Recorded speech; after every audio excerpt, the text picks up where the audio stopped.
This presentation focuses on the verdure part of the turfgrass plant. If Times Square in New York is the busiest intersection in the United States, then the epicenter of activity of a turfgrass plant is the crown. The crown is a stem, but not the only stem of a turfgrass plant. Stems include the crown, flowering culm, and the lateral stems known as rhizomes and stolons. All but the crown have elongated internodes and are easily recognizable as stems. The crown is a highly contracted stem, with its nodes appearing to be stacked one on top of the other. Given its position at or below the surface of the ground, and its upper portion, including the growing point, are enclosed within the basis of sheaths, it's extremely difficult to visualize and see. The crown is a stem from which all other stems, leaves, and most roots originate. As leaves and roots develop and grow, the crown itself grows little except for a modest increase in its diameter.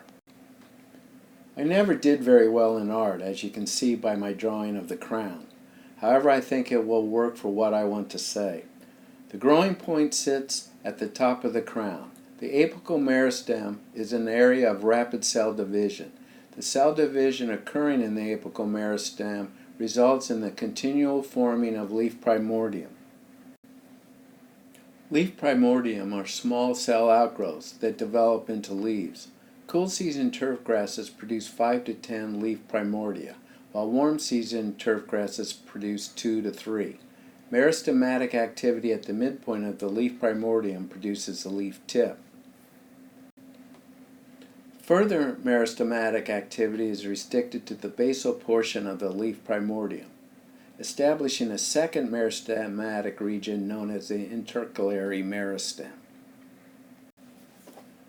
The growing point consists of the apical meristem and leaf primordia, is less than 1 millimeter in height. The apical meristem, as previously mentioned, is a point of cell division that continually is producing cells, including leaf primordia. The intercalary meristem produces new cells for leaf growth, including leaf growth after defoliation.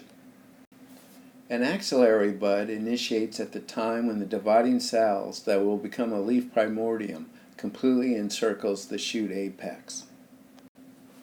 The axillary bud can give rise to other stems like tillers, rhizomes, and stolons. Tillers arise from the axillary buds within the sheaths of enclosed leaves. Tillers remain connected to the parent plant through the sharing of a common vascular system. Rhizomes are underground stems and, like stolons, distinct from the crown in that the internodes elongate by as much as an inch. Rhizomes grow in 3 phases: downward, horizontal, then upward. Scaly leaves called cataphyls protect the rhizome's apical meristem. As the rhizome continues to grow, it produces nodes where new plants can arise. Once the rhizome enters the last phase, upward growth, once it breaks the soil surface, it forms a crown.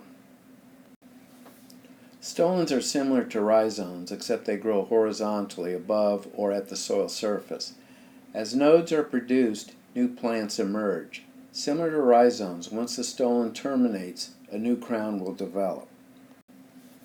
The basal nodes of a developing crown give rise to the adventitious roots that will become the principal root system of the plant. The seminal root rises from the seed embryo and has a relatively short lifespan of a few months. More on roots and root growth in the following presentations. In summary, the crown is a highly compressed stem that is a fraction of an inch in height. The crown sustains the life of the turf. As long as the crown is alive, so is the turfgrass plant.